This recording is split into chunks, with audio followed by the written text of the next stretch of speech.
Bisa karena terbiasa. Inilah pelajaran yang diperoleh warga RW 05 Kelurahan Tegal Parang, Jakarta Selatan dalam kontribusinya mengelola sampah rumah tangga di lingkungan tinggal mereka. Setiap hari, warga membawa sampah organik yang telah dipilah di rumahnya masing-masing ke bak pengumpulan sampah organik. Kegiatan ini telah dilakukan sejak akhir 2023 lalu. Bagi warga, memilah dan mengelola sampah organik rumah tangga ternyata tidak sulit dan perlu dilakukan. Biasanya sih saya kalau misalnya habis bersih-bersih sayur pagi hari langsung dimasukin ke tong sampah gitu. Oh iya lebih bersih lah.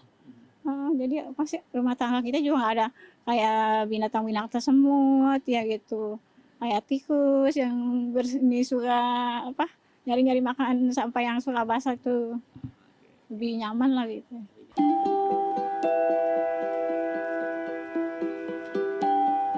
Sampah organik yang telah dikumpulkan pada bak penampungan di sejumlah drop point ini kemudian diangkut ke lokasi bank sampah.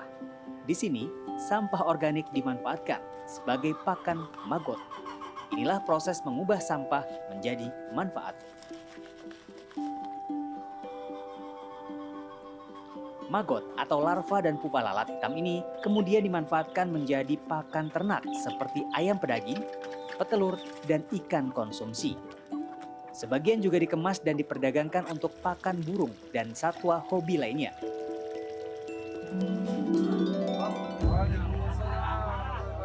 Meski sempat menghadapi kendala, warga kini telah terbiasa bahkan mendapatkan manfaat tambahan dari pengelolaan sampah di rumah dan lingkungan mereka. Memang awalnya kita cuma 1-2 orang yang kesini gitu ya. Kebetulan kan kami di sini ada ayam, ternak ayam awalnya. Kemudian mulailah kita tambahkan sosialisasi bahwa kita akan mengelola atau membudidayakan maggot. Jadi perlu banyak sampah-sampah organik dari warga begitu. Akhirnya kita lebih masif lagi sosialisasinya sampai kita punya 7 drop point yang kita sebar di RW 05 Kelurahan Tegal Parang ini.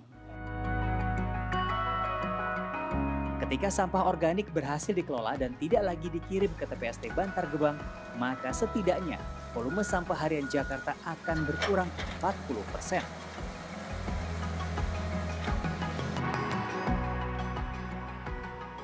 Kontribusi sektor HoReCa atau hotel, restoran, dan kafe juga menjadi wajib dilibatkan.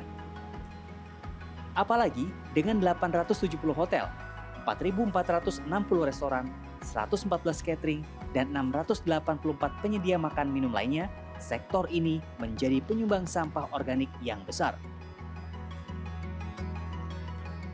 Pengelolaan sampah mandiri oleh sektor ini juga tertuang dalam Pergub DKI Jakarta nomor 102 tahun 2021. Kalau dikatakan awal susah, tapi mau nggak mau kita harus iya. Tapi sering berjalan, keuntungan di kita ternyata banyak. Kita mulai jadi bersih, mulai tertata.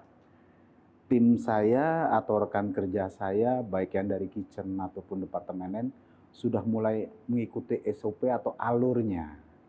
Ya tanpa disadarin, ya mulai jaga kebersihan, memilah, membagi, terus area pun juga bersih, pasti bersih. Gitu. Target utamanya adalah pada akhir 2026 mendatang, Jakarta harus mengurangi beban sampah masuk ke TPST Bantar Gebang dari 8.000 ton per hari menjadi sekurangnya 4.000 hingga 2.000 ton per hari saja.